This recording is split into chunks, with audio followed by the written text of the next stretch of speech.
www.casarema.fr. Et vous tous qui, malgré que vous avez un pasteur, vous côtoyez des prophètes à gauche, des prophètes à droite, des pasteurs, 1000 pasteurs, un seul fidèle, tu tomberas dans leur piège. On n'a qu'un seul pasteur. On n'a qu'un seul pasteur. On n'a qu'un seul pasteur. Sinon, tu vas attraper la dysenterie spirituelle. Ici, je dis ça, tu vas aller ailleurs, on te dit, il vous prêche, il a l'esprit de pauvreté. Alors, il y aura une contradiction dans ta tête. Tu ne sais pas, tu vas croire à quoi. Tu étudies à l'UPC, à l'Unikin, à l'ISIPA, à l'ISTA, au bima ingénieur, caporal, tout. Très exigeant, très maniéré. C'est ça. Oh, boni ba fier rebelle boy. Jésus, le roi des rois, est né dans une étable parmi des animaux. Hier, à Koka qui kosa la fière, il n'a pas fait de fier. Boni ba fier rebelle boy. Moussali Anzame, mais ba fier rebelle boy. Na viakate, na la kate. Oza sokoro, oza soda. Nous sommes des militaires. Même si tu es en veste, tu es un militaire. D'ailleurs, aujourd'hui, je me suis habillé comme un général. Pour voir plus de vidéos chrétiennes en exclusivité, tapez www.casarema.fr. Osala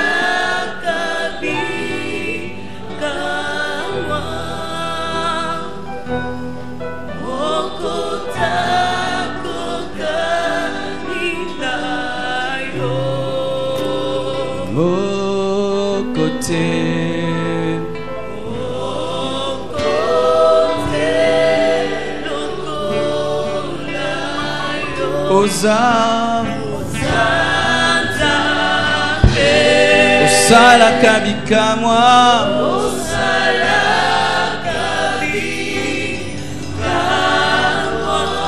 Mokote akokani na yo.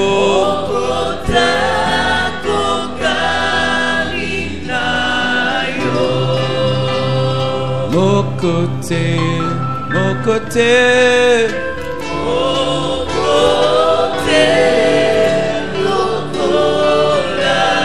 Zanzambe, Zanzambe, Osala kabika moi, Osala kabika moi.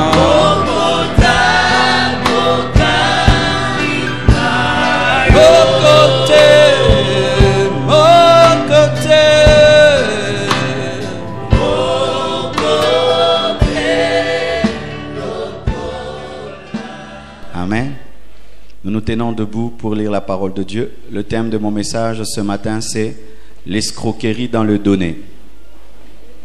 Dis ça à ton voisin, l'escroquerie dans le donné. Nous aurons deux passages ce matin, Matthieu 21, 12 à 15, et nous aurons Agé 1, 1 à 12. Matthieu 21, 12 à 15. Vous y êtes? Matthieu 21, 12 à 15. Vous y êtes? Lisons. 1, 2. Tout le monde debout, s'il vous plaît. Même si tu n'as pas de Bible, ça ne fait pas propre. Matthieu 21, 12 à 15. 1, 2, 3. Allons-y. Entra dans le temple de Dieu. Il chassa tous ceux qui vendaient et qui achetaient dans le temple. Il renversa les tables des changeurs et les sièges des vendeurs de pigeons.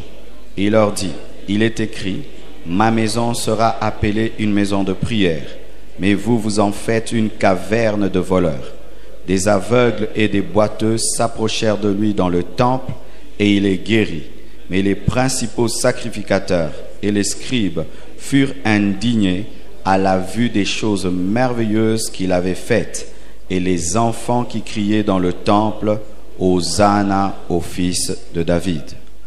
Nous lisons également Agé 1, 1 à 12. Ça ne sera pas facile à trouver pour ceux qui ne lisent pas la Bible à la maison. Si ton voisin se perd, dis-lui Tangaka Bible Nandao. Agé 1, verset 1 à 12. La Bible ne se lit pas par ordre alphabétique, hein? Vous avez trouvé? Sauf toi. 1, 2, 3. Allons-y. La seconde année du roi Darius, le premier jour du 6e mois, la parole de l'Éternel fut adressée par Agé, le prophète, à Zorobabel, fils de Shealtiel, gouverneur de Juda, et à Josué, fils de Josadak, le souverain sacrificateur, en ces mots. Ainsi parle l'Éternel des armées. Ce peuple dit: le temps n'est pas venu, le temps de rebâtir la maison de l'Éternel. C'est pourquoi la parole de l'Éternel leur fut adressée par Agé le prophète en ces mots. Est-ce le temps pour vous d'habiter vos demeures lambrisées quand cette maison est détruite? Ainsi parle maintenant l'Éternel des armées. Considérez attentivement vos voies. Vous sémez beaucoup et vous recueillez peu. Vous mangez et vous n'êtes pas rassasiés. Vous buvez et vous n'êtes pas désaltérés. Vous êtes vêtus et vous n'avez pas chaud. Le salaire de celui qui est à gage tombe dans un sac percé. Ainsi parle l'Éternel des armées. Considérez attentivement vos voies. Montez sur la montagne, apportez du bois et bâtissez la maison. J'en aurai de la joie et je serai glorifié, dit l'Éternel.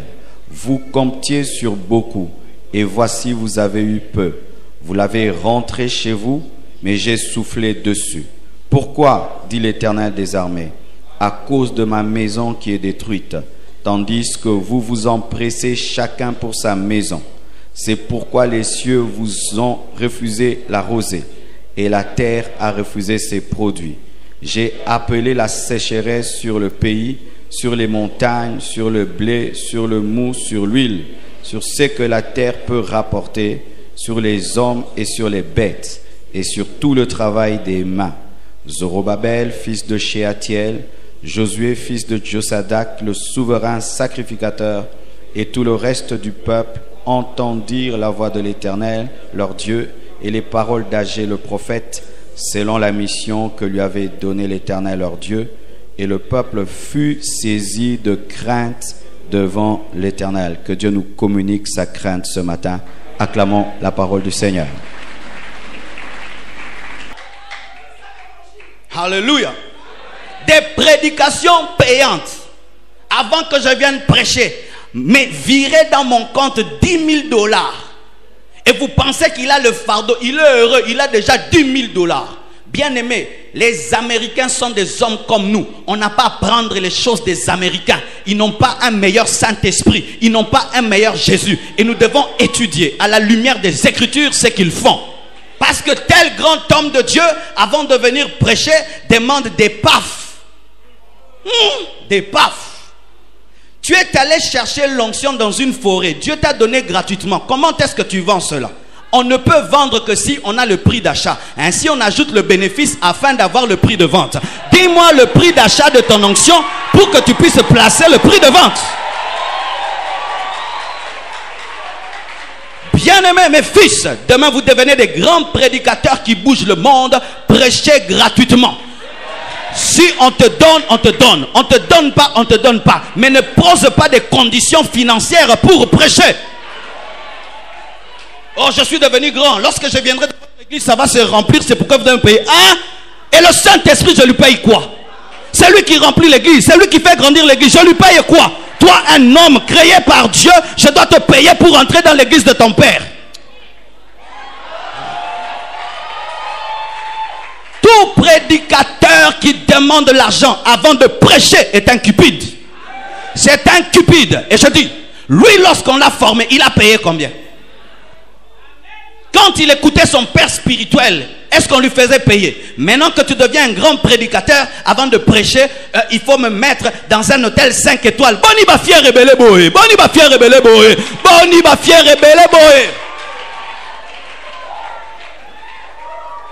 Très exigeant, très maniéré. C'est ça. Oh, boni ba fier rebelle boy. Jésus, le roi des rois, est né dans une étable parmi des animaux. Hier, à Koka qui kosa la fière, il n'a pas fait de fière. Boni ba fier rebelle boy. Moussali anzame, mais ba fier rebelle boy. Na liakate, na la la kate. Oza sokoro, oza soda. Nous sommes des militaires. Même si tu es en veste, tu es un militaire. D'ailleurs, aujourd'hui, je me suis habillé comme un général.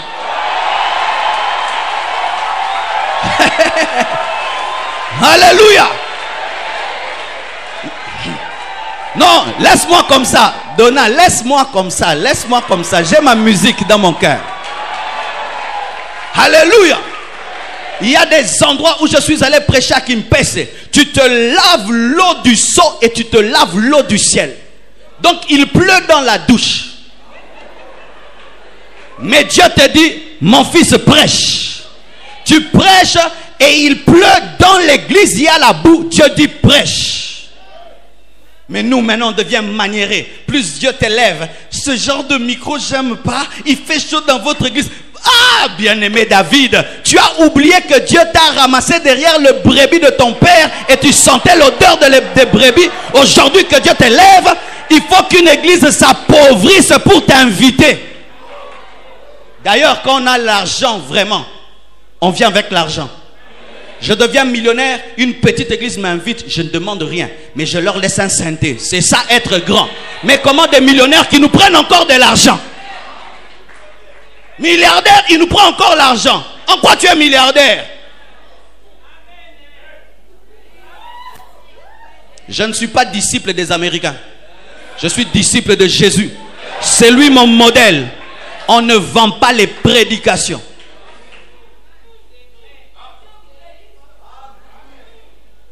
Louange et adoration payante. Avant de venir chanter à l'église, il faut le payer. Si vous ne le payez pas, il n'adore pas Dieu.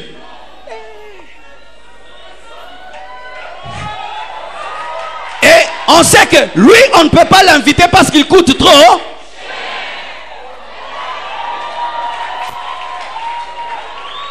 On sait que lui coûte cher. Il coûte cher. Pour qu'il vienne chanter dans un culte du dimanche, il faut $1000. Il coûte cher. Mais où est-ce que Dieu l'a pris? Il chante sa pauvreté et Dieu l'élève dans sa pauvreté. Mais maintenant, il veut l'argent pour chanter.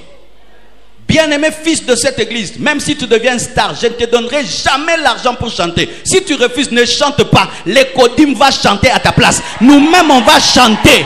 On va chanter. D'ailleurs, j'ai remarqué que les professionnels n'ont pas autant d'onction que les amateurs. Quand on devient professionnel, on commence à penser trop à l'argent, il n'y a plus l'onction. Mais quand on est amateur, on adore pour Jésus, on n'a pas de nom et la gloire de Dieu tombe. Je peux comprendre, tu loues une salle, tu loues des instruments, tu nous demandes de participer pour t'aider. Mais tu ne vas pas mettre caché $250 quand même. N'entrez pas, amenez-nous l'argent pour l'achat de la parcelle. $250 pour entrer dans un concert chrétien.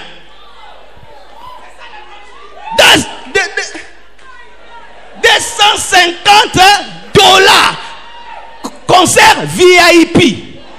VIP, ça veut dire personne importante et quoi? Personne très importante, de grande valeur, je ne sais pas quoi. Et qui maintenant qui n'est pas VIP? À l'église, tout le monde est VIP. Tous nous sommes des princes, tous nous sommes des rois. Est-ce qu'on peut avoir un culte VIP? Un culte VIP. Ce n'est pas biblique des cultes VIP, des concerts VIP. La Bible dit il ne faut jamais blesser les pauvres à l'église. C'est vrai, je n'ai pas l'argent, mais j'ai le Saint-Esprit, j'ai l'onction, j'ai l'intimité avec Dieu. Maintenant, quand vous mettez un concert VIP, conférence VIP, ça veut dire quoi? Vous blessez les pauvres. Tout ça pour l'argent. Il entre en studio pour l'argent. Tout ce qu'il fait, c'est pour l'argent. L'album peut se chanter dans les cultes comme il n'a pas reçu l'argent. Album en a sali et simbite. Et simbite. Mais toi yemba ouais simbite. Na sombi carte. Alléluia. Des pourcentages pour l'appel de fonds. Mes chers fils, quand vous commencez une église et tu invites un homme de Dieu prêcher, si Dieu lui touche pour faire un appel de fonds, si même c'est $100,000 qui entrent, tu ne lui donnes pas un pourcentage dedans. Sinon, les gens viendront résoudre les problèmes de l'église pour avoir un pourcentage. Quelle est la différence avec les commissionnaires des parcelles? Le commissionnaire de la parcelle, il vend ta parcelle pas parce qu'il t'aime, parce qu'il aura sa commission. Maintenant, si quand tu fais l'appel des fonds, tu as ton pourcentage, tu n'aimes pas l'église, mais tu aimes ta commission dans l'église, vous pensez qu'il veut construire votre temple, mais il poursuit son pourcentage. Si un jour, sans discernement, j'invite un escroc, il prêche ici, et puis il prend les offrandes, il met dans le panier et veut l'amener à l'église. Protocolaire, Bokangango. Ah, vous n'avez jamais vécu. Vous avez grandi dans une église trop classique. Nous, on a vécu tout. Ou quelqu'un prêche les offrandes, il dit, le Seigneur m'a dit, à une attitude, que j'aille prier pour ces offrandes dans la maison. Bon, moi, je suis Kendeko. Ce qu'on dit que yo a sérieux, moi, le baiser tout autant. Attrapez-les là. Arrêtez-la. Pas moi. Toi, tu peux le faire. Moi, non. Il dit non, papa, ça c'est pour l'achat de la parcelle. Ça part pas. Petit, bouge de là. Non, le pasteur a dit je bouge pas. Un jour, je prêche quelque part et je finis de prêcher. Un autre prêche, il fait un appel. Je prends mon gilet. Je le mets dans le panier. Pendant que je le mets, il le prend et il le porte. Et il crie, ah, tu dois avoir l'onction pour qu'un blanc donne. Ah, ce gilet me va bien. J'ai dit, mon gilet. Moi, j'ai donné dans le panier, il est maintenant sur son corps. C'est quand j'ai grandi. Toute maison de Dieu n'est pas la maison de Dieu. Il y a aussi des cavernes, des voleurs. Écoutez encore. Le refus des petites dîmes. Ta dîme est petite, ajoute. Ta dîme est petite. La dîme de $100, c'est $10. Ce n'est pas $15, c'est $10. Il n'y a pas de petite dîme parce qu'il n'y a pas de petit 10%. Il n'y a pas de petite dîme parce qu'il n'y a pas de petit 10%. Quand quelqu'un gagne $100 et donne $10 et l'autre gagne $1000 et donne $100 pour Dieu, c'est la même dîme. Mais tu n'as pas considéré la dîme du riche plus que la dîme du pauvre. Tu pries pour la dîme du riche comme tu pries pour la dîme du pauvre parce que le pauvre a donné aussi son 10%. Dîme du pauvre, 500 francs. Ah. Dîme du riche, alléluia. Ah. Cupidité. Des prophéties payantes. Rabobo Saka. Shababa. Je sens l'onction. Mettez l'offrande, mettez l'offrande. La Bible dit qu'Isaac a dit à son fils de lui préparer la nourriture avant qu'il prophétise. Mettez, mettez, mettez, mettez. Si c'est l'argent qui te stimule, la pauvreté va te déstimuler. Car tu peux arriver dans un endroit des pauvres et Dieu te donne l'onction prophétique et tu es parmi les riches, il n'y a pas d'onction prophétique, tu vas inventer les prophéties.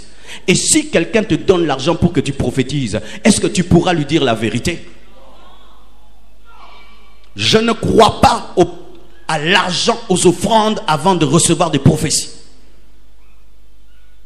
Et je ne crois pas que tu dois me donner l'argent pour que je te prophétise.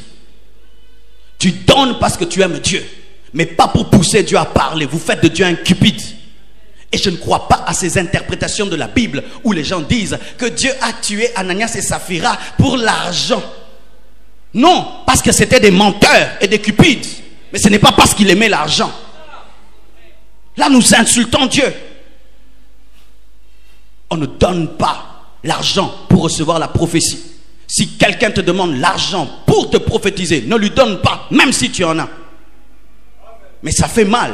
Des fois, j'enseigne comme ça. Mais quand dans vos maisons, certains prophètes arrivent, c'est ce que vous faites. Malgré qu'on vous dit la vérité, c'est ce que vous faites. Et on ne donne pas l'argent parce que la prophétie s'est accomplie. Ce n'est pas parce que tu prophétises et ça s'accomplit que c'est toi qui accomplis. Car toi-même tu es surpris par l'accomplissement de la prophétie. Bon, la prophétie s'est accomplie, donne l'offrande. Tu es libre, tu es libre, tu es libre. Ce n'est pas que je dois te suivre comme si c'est moi qui l'ai fait. C'est Dieu qui l'a fait. Est-ce que le sacrificateur a poursuivi Anne lorsqu'elle a eu le bébé? C'est elle-même qui est venue l'amener. Comment? La prophétie s'est accomplie. Et alors? Non, aille de la personnalité. Je sais qu'ici, il y a des futurs serviteurs et servantes de Dieu. Et cette maladie du Congo peut entrer en toi, même si tu pries dans une église comme celle-ci. Dérangeant les gens pour l'accomplissement de la prophétie. J'avais prié pour toi pour que tu aies une voiture, mais où est l'action de grâce? J'avais prié pour toi pour que tu aies une maison, où est l'action de grâce? Manque de personnalité.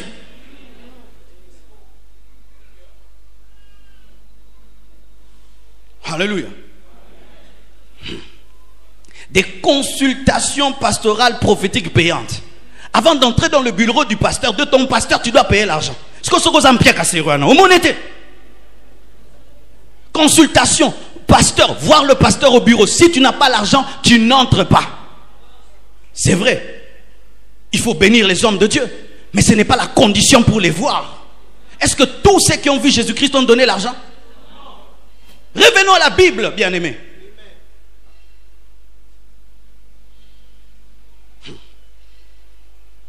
Consultation prophétique. D'ailleurs, je ne crois pas aux consultations prophétiques dans le Nouveau Testament. Dans le Nouveau Testament, il n'y a pas de consultation prophétique parce que tu ne peux pas imposer à Dieu de parler. Alors si tu dis je dis consultation prophétique, c'est dire quoi? Je dis Dieu va parler. Et s'il ne veut pas parler, est-ce que tu auras l'honnêteté de dire qu'il a refusé de parler? Je vais à la consultation prophétique. Dans le Nouveau Testament, non. Pourquoi? Tu as le Saint-Esprit. Même si tu ne vas pas à la consultation prophétique, tu as déjà une consultation prophétique dans ton cœur. Oh, dites Amen. Même si cela se fait dans des grandes églises qui sont respectées à Kinshasa, ce n'est pas biblique. Dans le Nouveau Testament, on ne cherche pas un prophète, c'est le prophète qui te cherche. Car si tu vas chercher le prophète, donc tu n'as pas le Saint-Esprit. Le païen qui cherche les prophètes parce qu'il n'a pas le Saint-Esprit. Mais le chrétien ne cherche pas le prophète le cherche parce qu'il a l'Esprit de Dieu. Et il a besoin de confirmation, pas de direction.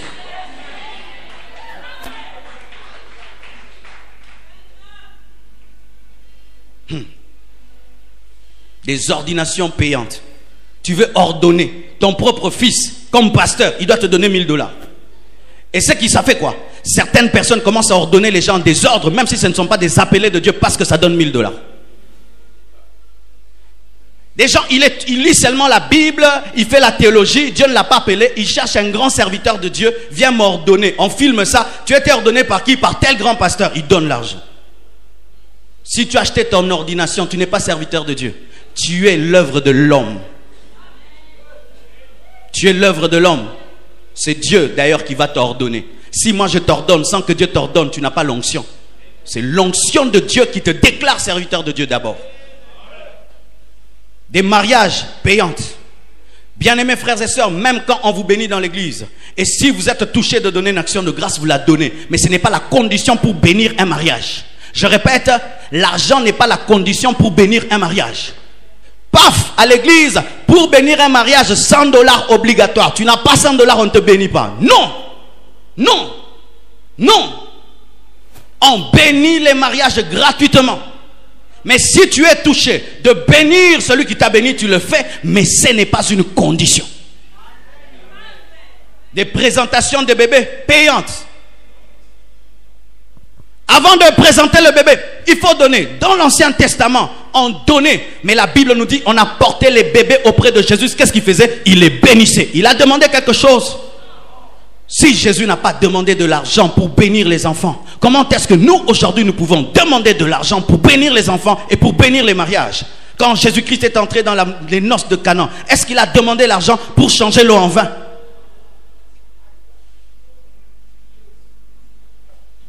Alléluia. Des cures d'âme payantes. Des visites pastorales payantes. Avant que le pasteur vienne chez toi, tu dois payer l'argent. Et il y a des gens tellement crédules. Aujourd'hui, voici les nouvelles escroqueries qu'il y a. On te dit que ton problème est terrible. Il faudrait qu'on aille jusque dans ton village, déterrer la sorcellerie dans ton village et brûler cette sorcellerie qui te bloque dans le village, mais il faut le biller. Et ils ne vont même pas là où tu les envoies, mais ils te téléphonent, ils te disent « Ah, t'es Tumbango ». Et tu ne vérifies pas. « Ah, ils ont brûlé le fétiche de mon village, mais n'ont jamais voyagé ». Et vous tous qui, malgré que vous avez un pasteur, vous côtoyez des prophètes à gauche, des prophètes à droite, des pasteurs, 1000 pasteurs. 1000 pasteurs, un seul fidèle, tu tomberas dans leur piège. On n'a qu'un seul pasteur. On n'a qu'un seul pasteur. On n'a qu'un seul pasteur. Sinon, tu vas attraper la dysenterie spirituelle. Ici, je dis ça, tu vas aller ailleurs, on te dit, il vous prêche, il a l'esprit de pauvreté. Alors, il y aura une contradiction dans ta tête. Tu ne sais pas, tu vas croire à quoi? Tu étudies à l'UPC, à l'Unikin, à l'ISIPA, à l'ISTA, au bima ingénieur, caporal, tout. Alléluia. À moins que tu aimes te faire escroquer, parce qu'il y a des gens qui aiment se faire escroquer. Il y a certains même qui disent, pasteur, je savais que c'était faux, mais je lui ai donné pour qu'il me laisse tranquille. Je lui ai donné pour qu'il me laisse tranquille. Dis à ton voisin, équilibre. Parce que les égoïstes sont contents. La Bible dit aussi dans Galates 6:6, à celui à qui on enseigne, qu'il fasse bien part de tous ses biens à celui qui... La Bible dit, vous avez reçu gratuitement, donné gras. Mais si aussi on t'enseigne, tu fais part de tes biens, celui qui... C'est plus que même la dîme. Vous qui êtes contre la dîme, appliquez alors Galates 6:6. Dans la dîme, tu prends le 1/10, tu donnes. Mais dans Galates 6:6, tu amènes les 100%, on choisit. La dîme, c'est l'Ancien Testament, c'est la loi. C'est bon, Galates 6:6. Amène tous tes biens. Tu as 10 voitures, tu les présentes. Non, je donne à Dieu. On dit à celui qui t'enseigne. Personne n'a jamais appliqué Galates 6:6 ici. Personne. Depuis que je suis pasteur, 16 ans de ministère, jamais personne ne m'a donné Galates 6:6. Ce que vous mettez là, non, c'est pas ça. Personne n'a déjà appliqué Galates 6:6 dans cette église. Personne. Pasteur, viens à la maison. Voici tous mes biens. Je te fais part. Église, écoutez. Ceux qui ont insisté, place. Écoutez. Ceux qui ont fait à 30 minutes. Écoutez. Dans les cas.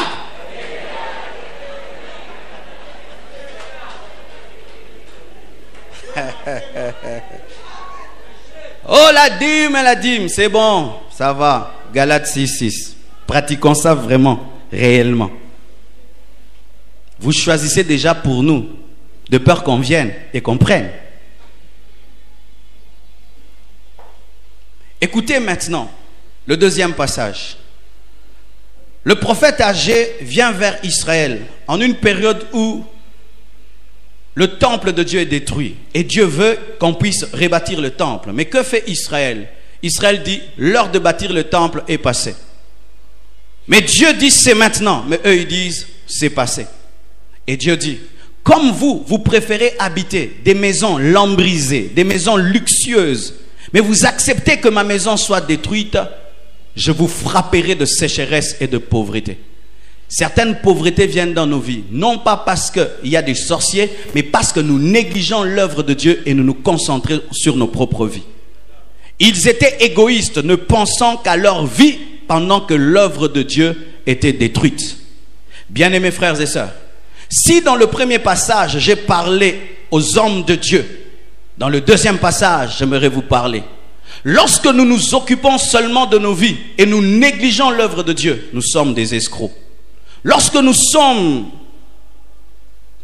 prioritairement seulement dans nos vies et nous oublions la priorité de l'œuvre de Dieu, nous sommes des escrocs.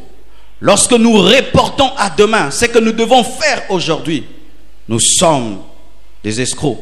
Lorsque nous investissons plus dans nos vies que dans l'œuvre de Dieu, lorsque nous ne faisons pas l'œuvre de Dieu notre priorité, nous sommes des escrocs. Lorsque nous ne bénissons pas en retour l'œuvre de Dieu qui nous a bénis, nous sommes des escrocs. Lorsque nous tardons d'accomplir nos vœux, alors que nous en avons la force et la capacité, nous sommes aussi des escrocs. Et lorsque nous détournons ce que nous devrions donner à Dieu, nous sommes aussi des escrocs. Lorsque nous sommes insensibles face aux conditions précaires dans lesquelles l'œuvre de Dieu se fait, nous sommes des escrocs. Aujourd'hui, je me réveille pour prier. Il faisait tellement froid dans ma chambre que j'ai dû éteindre la climatisation parce qu'il fait trop froid. Mais on vient à l'église, il fait trop chaud. Voilà que tout le monde est en train de se vanter, Mais quand nous rentrons dans nos maisons, nos voitures sont climatisées, nos chambres climatisées, nos salons climatisés. Nous habitons des maisons lambrisées pendant que nous prions dans la chaleur. Déjà, je dois écourter le message parce qu'il fait tellement chaud. Et quand il fait très chaud, les cerveaux sont chauffés et l'homme ne sait pas se concentrer. Et ce n'est pas possible qu'on prie dans le froid si on n'est pas chez soi. Il est impossible de climatiser si on n'est pas chez soi. Si quand tu es chez toi à la maison, tout est frais, tout est parfait, pense toujours, est-ce que dans l'œuvre de Dieu va bien? Quand je quitte mon salon propre et si je viens à l'église, je trouve la saleté, j'ai mal. Pourquoi? Je ne peux pas vivre dans un meilleur endroit que l'église. Je préfère que ma maison soit sale mais que l'église soit propre. Je préfère avoir chaud chez moi mais j'arrive à l'église, je trouve la climatisation. Parce qu'aucun d'entre nous ne sera récompensé d'avoir une belle maison, mais nous serons récompensés pour l'œuvre de Dieu et pour ce que nous avons investi. J'aimerais clôturer en disant ceci. La plupart des temps, les fidèles, vous dites aux pasteurs, ce sont des cupides, ce sont des escrocs, parce que vous opérez dans Matthieu. Mais Dieu aussi vous dit, lorsque vous faites de vos vies votre priorité et vous oubliez son œuvre, vous l'êtes aussi. Et des fois, vous chassez la pauvreté de vos vies alors que cette pauvreté vient de Dieu lui-même. Dieu dit, j'ai envoyé la sécheresse, pas le diable, j'ai envoyé la sécheresse. Vous travaillez beaucoup, mais vous ne récoltez rien parce que j'ai envoyé la sécheresse. Pourquoi? Parce que vous habitez des maisons lambrisées pendant que ma maison est détruite. Bien-aimés frères et sœurs, je crois qu'aujourd'hui que si chacun de nous réalise et accomplit ses vœux pour l'achat de la parcelle, nous dépasserons la somme de 300 000 $. Alléluia. Et je crois que si nous atteignons 300 000 $, nous atteindrons rapidement 400 000. Et cette année, nous achèterons une grande parcelle et nous construirons un temple climatisé où tu pries sans faire ça. Mais tu pries, tu fais ça. Est-ce que vous le croyez? Bien-aimés frères, hier nous avions une conférence des hommes de Dieu. Quel message puissant. Mais c'était le matin jusqu'à 13h, 14h. Quelle chaleur insupportable. Je crois que si on prend un thermomètre, on le place ici. C'est combien de degrés? 40 degrés, 42. Bien-aimés frères et sœurs. Mais chez nous à la maison, il fait 16 degrés, 15 degrés. 18 degrés, c'est toi qui dis combien tu veux, 27, 22, qui dit ça, 26 chez toi à la maison, mais à l'église ici. Nous habitons des belles maisons, nous conduisons des belles voitures pendant que l'œuvre de Dieu se retrouve sous des tôles. Qui au milieu de nous a une maison où il n'y a pas de plafond, il n'y a que les tôles, directement les tôles? Qui dort dans une chambre dans laquelle il n'y a que des tôles? Je pense qu'il n'y en a pas beaucoup ici. Mais l'œuvre de Dieu est dans ces tôles-ci. Et cette chaleur suffocante. Que Dieu vous bénisse abondamment.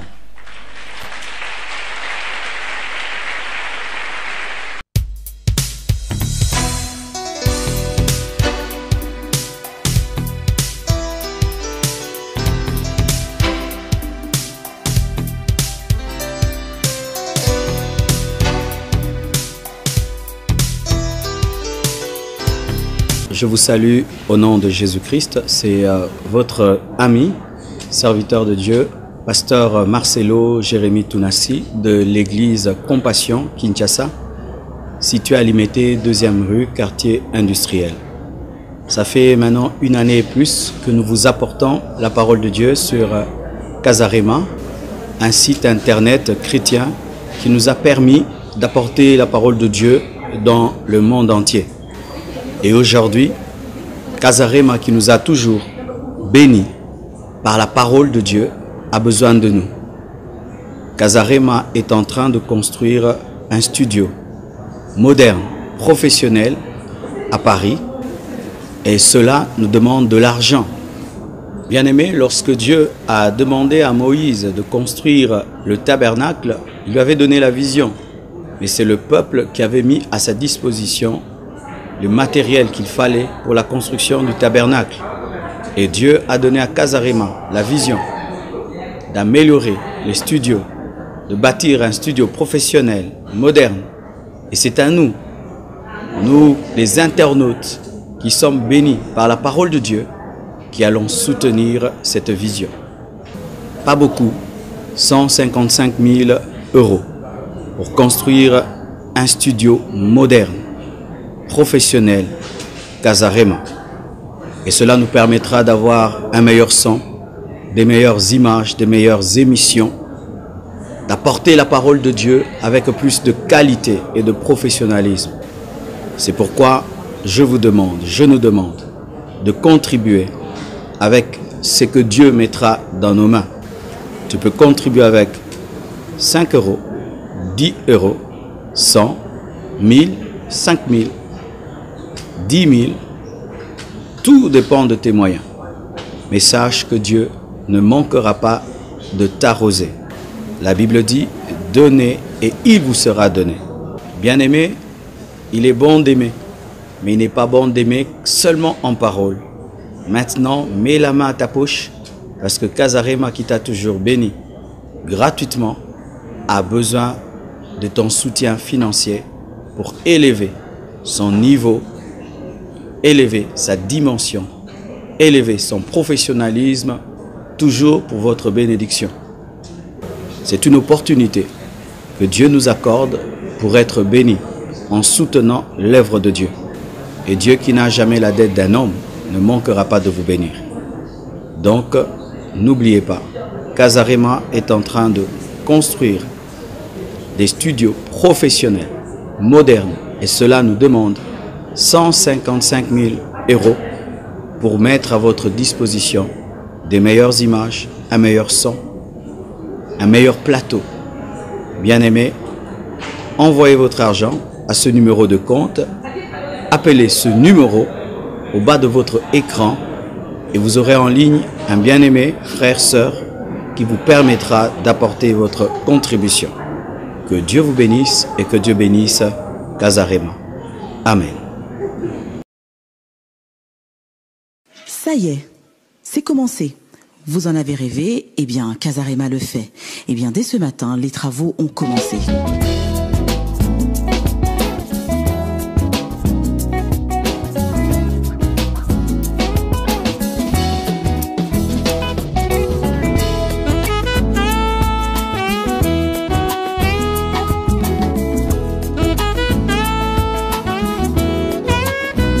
Mes bien-aimés, eh bien pour réaliser tous ces travaux, nous avons besoin de plus de 150 000 €. 150 000 €, je le répète bien. Tout cela pour avoir notre nouveau plateau, nos studios radio, notre studio d'enregistrement, tous nos bureaux. Alors je vous invite à nous rejoindre pour bâtir Casarema TV ensemble. Sans plus tarder, rejoignez-nous sur cette adresse que vous voyez en dessous de votre écran. Rejoignez-nous sur notre numéro de téléphone. Rejoignez-nous via notre site www.casarema.fr.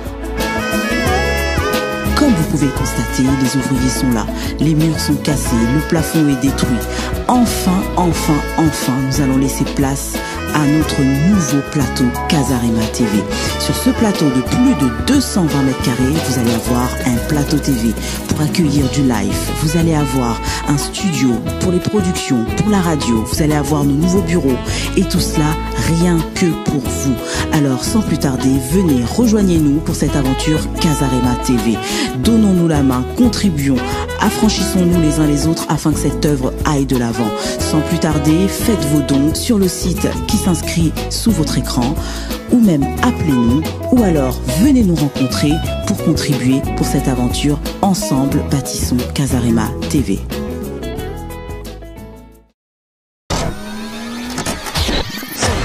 www